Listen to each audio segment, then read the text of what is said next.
The King with Six Friends by J. Williams. Illustrated by Amero Gobato. There are many nice things about being a king, but there is one very bad thing. That is, that it's very hard to find a job if you're out of work. All that a king can do is rule, and if you have no kingdom, then you're out of work. This is what happened to young King Czar. He was a good king, but he was young and without much experience. A bold, strong king with many soldiers attacked his kingdom.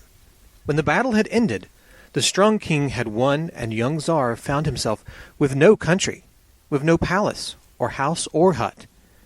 The strong king had even taken his crown. Czar had 12 gold pieces, a suit of clothes, and a sword, so he set out to find work. The road was long and the world was wide. He went to many lands, but no one wanted to hire a king without a kingdom. He had never known what it's like to be hungry or thirsty or tired before, but now he learned. Fortunately, as a king, Czar had already learned how to meet happiness or unhappiness with the same cheerful smile. One day, his road led him through a thick forest. As he walked along thinking of this and that, he heard a small voice crying, "Pull me out! Oh, please pull me out!" He looked about him. There, in a log, an axe was stuck fast, and the small voice seemed to be coming from its blade. Czar took hold of the handle, and with a twist freed the axe. At once it turned into a man, and he had a sharp face and shining hair the color of steel. "Many thanks, stranger," he said. "I was cutting wood for a fire when my blade hit a tough knot, and there I stopped." "But if you can turn yourself into a man, why didn't you do so?" asked Czar. "Then you could have freed yourself." "Not at all," said the other, "for my nose would have been caught firmly in the log. I'm grateful to you. Tell me how you are, and where are you going?" Czar told his story. "You're a king after my own heart," said the other, whose name was Edge. "I'll join you and help you seek for your fortune." And off they went together. When nightfall came, Edge turned himself into an axe, cut wood, and they had a fine fire at which to eat their bread and cheese. The next day, as they went along the dusty road, Czar heard a great bellowing. He turned aside to look. There, backed up against a rock, stood an elephant. Its trunk was raised in fright. A white-footed mouse scampered in the grass before it. When he returned, the elephant had turned into a large, lumbersome man with thick skin, large ears, and little pink eyes. "Many thanks, stranger," said the man. "Tiny things like nice give me the shivers. I was paralyzed with fear at the sight of that one." "But," said Czar, "if you can turn into a man, why didn't you do so? Then you could have chased off the mouse." "Ah, but when I'm a man, I'm just as frightened of mice as when I'm an elephant," replied the man. "Now tell me who you are and where you're going." Czar explained. "Splendid," said the man, whose name was Agus. "You're just the fellow for me. I'll go with you and help you find a job." They went on, all three, and after a bit it began to rain. They took shelter under some trees, and all at once Czar heard a small, crackly voice crying, "Help! Help!" Looking around, he spied a fire burning with much smoke and smolder. The voice came from its center. Czar took off his cloak, and he held one end of it, while Angus held the other. They stretched it over the fire and sheltered it from the rain. Soon it had blazed up brightly once more. When it had done so, it turned into a man with bright red hair and freckles like sparkles. "Many thanks, stranger," he cried, snapping his fingers. "I thought I was done for."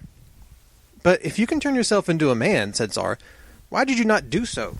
Then you could have taken shelter from the rain." "Ah," said the other, whose name was Kindle.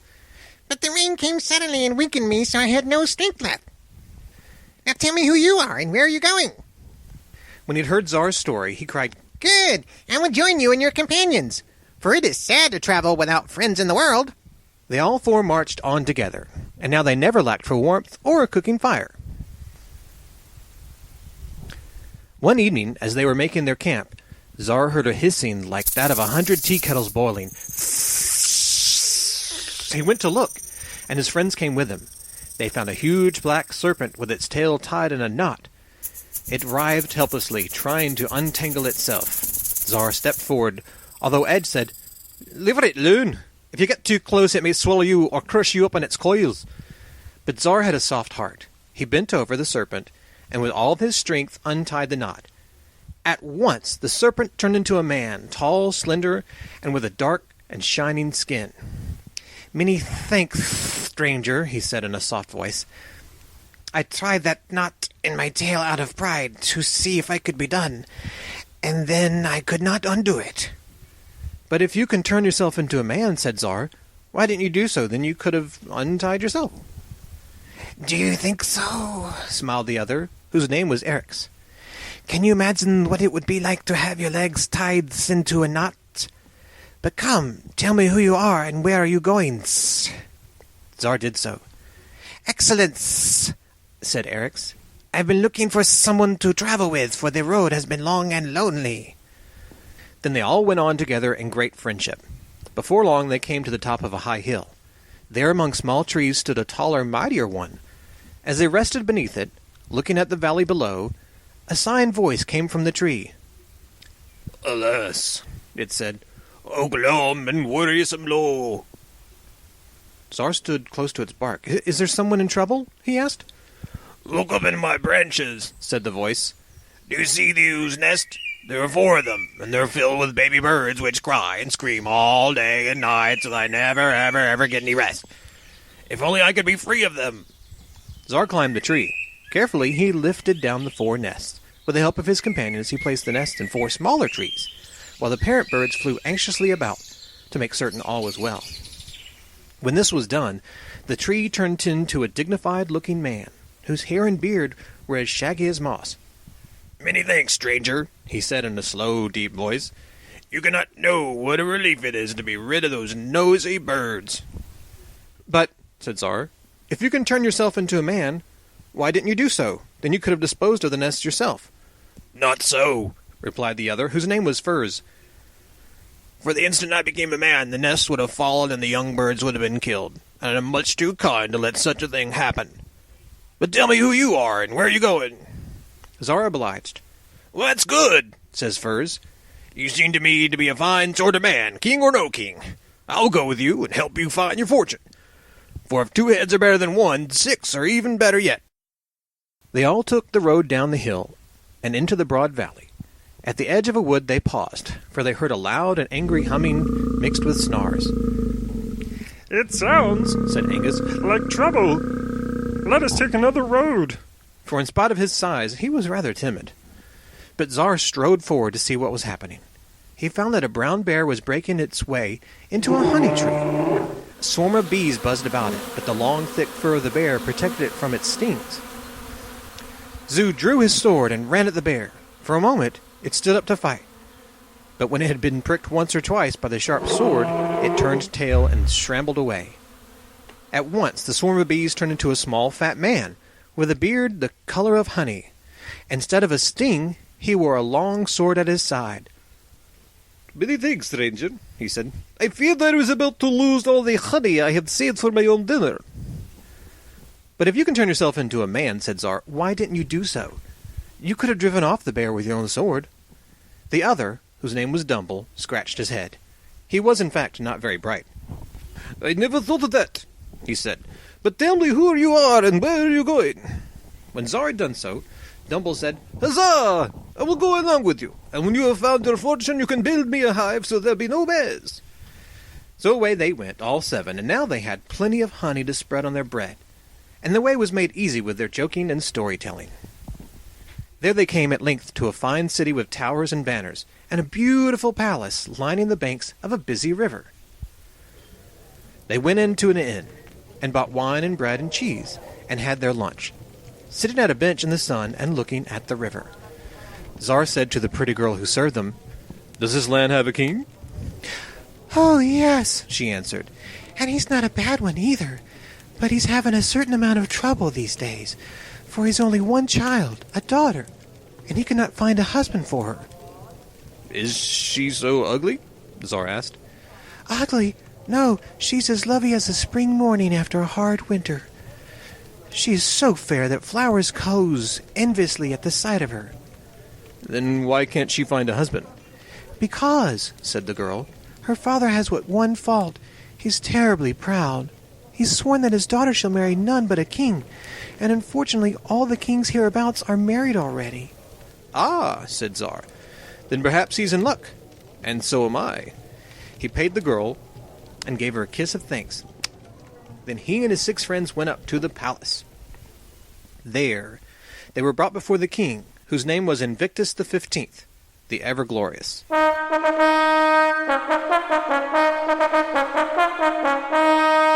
was thin, worried-looking man with a bad habit of biting his nails, in spite of his magnificent name. Aside from this, however, he was very royal. When he heard Tsar's name, he came down from the throne and greeted him in a kindly way. I knew your father, he said. I was very distressed to hear of your misfortunes. So now you're out on the job? Exactly, said Tsar. The kingdoms I've visited already have rulers. But there is another job I'm fit for. I will make a good husband for a princess. King Invictus stroked his beard. That may be so, he said. However, you must admit there are problems. A king with no kingdom is not much of a match, and my daughter is very rich. When I marry her, I'll be rich too, Tsar pointed out.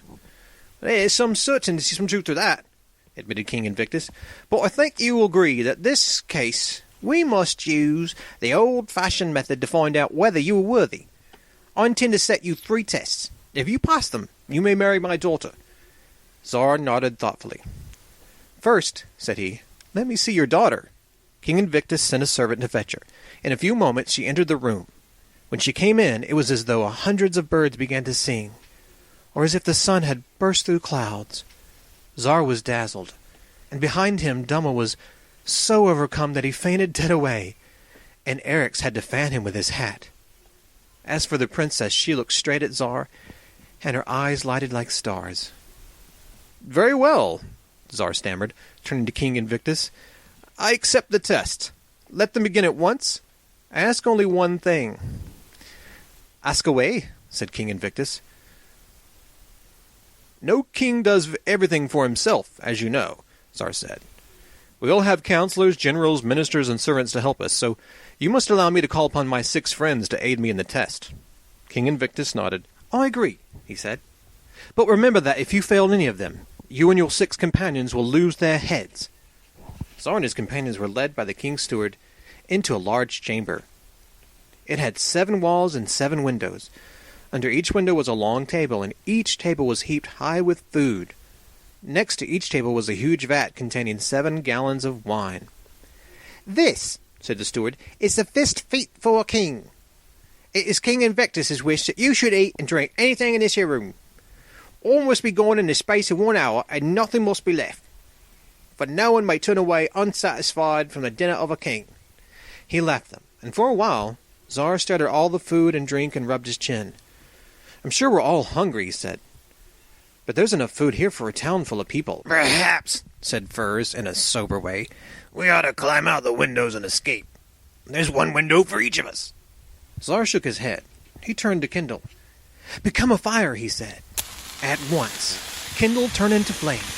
Darting about the room, he went from dish to dish, from platter to platter, and everything he touched was consumed, devoured, burned to the finest ash, and then to nothing. Tsar said to Agus, Become an elephant. Agus did so. Dipping his trunk into the vats, one after the other, he sucked up the wine. He swelled until he was twice as large as before, and he swayed with dizziness, but when he was done, every drop had vanished. Then both Agnes and Kindle turned into men once more.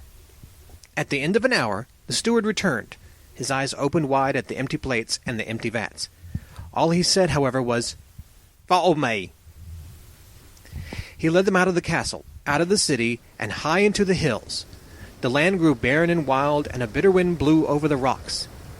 Now, said the steward, it is King Invictus' wish that you should fetch him the golden egg of the eagle of the heights. Where is this, egg? Asked Tsar.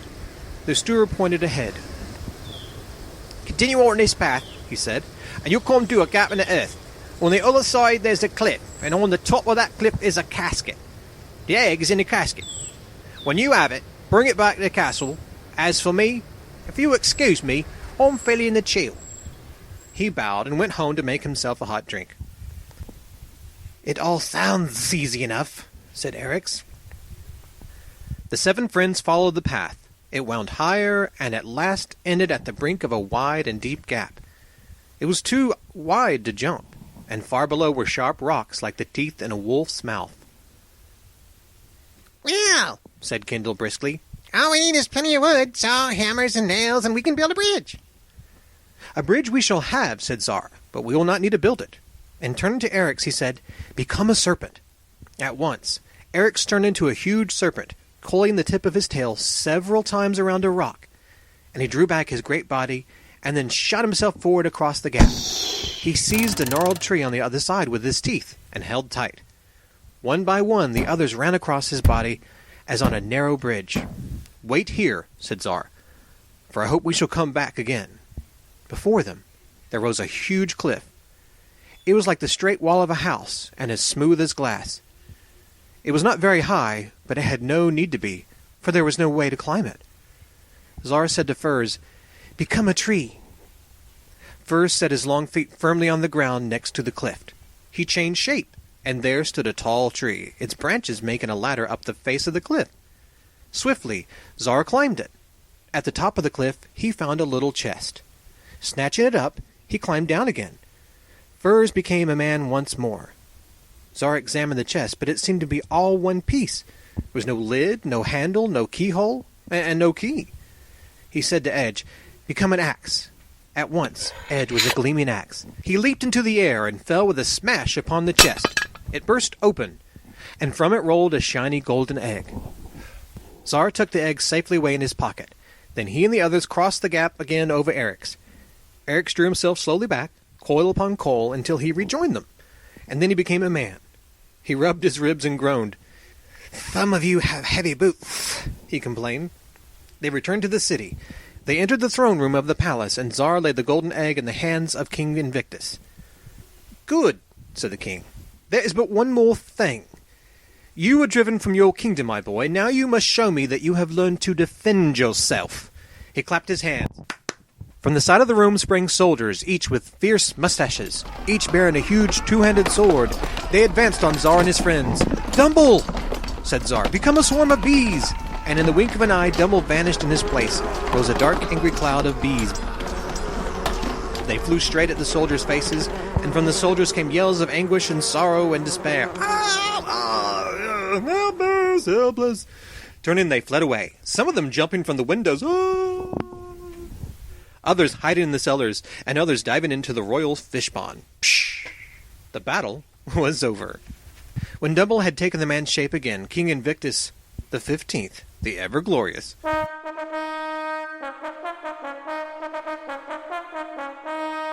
rubbing a sting from a stray bee, said, King Zor, the tests have been passed. You've proved your right to my daughter's hand. The princess is yours. They all cheered.